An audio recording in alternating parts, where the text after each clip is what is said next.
Hello everyone, welcome back to Webtech Tutorial.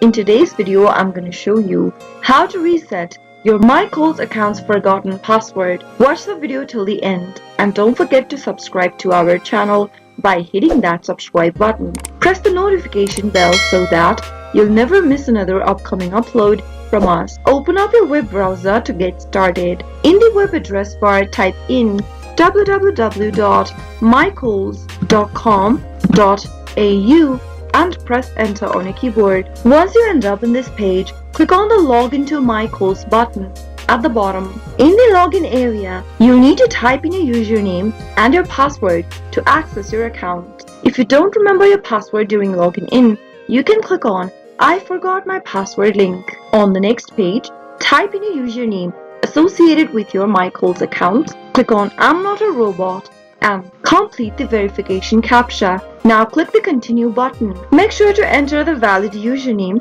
otherwise you won't be able to reset your password. Enter your correct username and click continue, and on the next page you'll get to change your password. Simply enter the new password you would like to reset to and you'll be good to go. That is how you can easily reset your Mycoles account's password if you've forgotten it during logging in. I hope the tutorial was helpful to you. If it was, go ahead and give us a thumbs up. I'll soon be back with more videos like this. Thank you for watching.